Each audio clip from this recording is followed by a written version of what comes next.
କୋରାପୁଟର ଗୌତମ ନଗରରେ ଥିବା ଶ୍ରୀ ପଞ୍ଚମୁଖୀ ହନୁମାନ ମନ୍ଦିର। ଆଜି ଶ୍ରୀ ହନୁମାନଙ୍କ ଜନ୍ମତିଥିରେ ମୁଁ ଆସିଥିଲି ମନ୍ଦିର। ଏ ହେଉଛି ମନ୍ଦିରର ପରିବେଶ। ଶ୍ରୀ ହନୁମାନଙ୍କ ଜୟନ୍ତୀ ଉପଲକ୍ଷେ ମନ୍ଦିରର ପରିବେଶକୁ ସୁସଜ୍ଜିତ କରାଯାଇଥିଲା। ଆମ ଘର ପାଖରୁ ମନ୍ଦିରଟି 1.5 କିଲୋମିଟର ଦୂର ହେବ।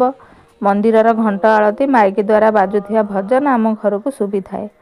ମନ୍ଦିରରେ ପହଞ୍ଚି ପବନସୁତ ଶ୍ରୀ ହନୁମାନଙ୍କୁ ଦର୍ଶନ କରି ଦୀପଟିଏ ଜାଳିଥିଲି। ମନ୍ଦିରର ପରିବେଶ ଜନଗହଳିପୂର୍ଣ୍ଣ ଥିଲା। ଏ ହେଉଛି ମନ୍ଦିରର ଯଜ୍ଞ କୁଣ୍ଡ। ଏଇଠାରେ ହୋମ କରାଯାଇ ଆହୁତି ଦିଆଯାଇଥାଏ। ଆଜି ମଧ୍ୟ ହୋମ କରାଯିବା ପାଇଁ ପ୍ରସ୍ତୁତି ଚାଲିଛି। ଏହାପରେ ମୁଁ ମନ୍ଦିରର ଜନଗହଳି ଭିତରେ ପଶି ଭଗବାନଙ୍କୁ ଦର୍ଶନ କରିଥିଲି। ପଞ୍ଚମୁଖୀ ହନୁମାନଙ୍କ ବିଗ୍ରହ ପୂଜା କରାଯାଉଛି। ଭୋଗ ମଧ୍ୟ ଲଗାଇଥିଲି।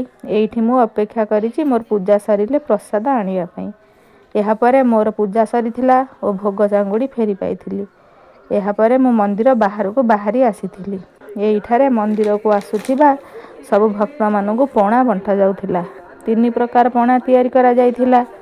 ଏଇ ଯେଉଁ ପଣା ବିଭିନ୍ନ ପ୍ରକାର ଫଳ, ଗୁଡ଼, ନଡ଼ିଆ ଆଦିରେ କରାଯାଇଥିଲା। ଆଉ ଦ୍ୱିତୀୟରେ ଏଇ ପଣାଟି ଦହି ଚଲା ଥିଲା। ଆଉ ଏଇ ପଣାଟି ଥିଲା ବେଲରେ ତିଆରି କରି ବୁନ୍ଦି ମିଶା ଯାଇଥିଲା। ବେଲ ପଣା ଥିଲା। 3 ପ୍ରକାର ପଣା ଲୋକମାନଙ୍କୁ ବଣ୍ଟନ କରାଯାଉଥିଲା। ମୁଁ ମଧ୍ୟ ପଣା ପିଇ ଘରକୁ ଫେରିଥିଲି।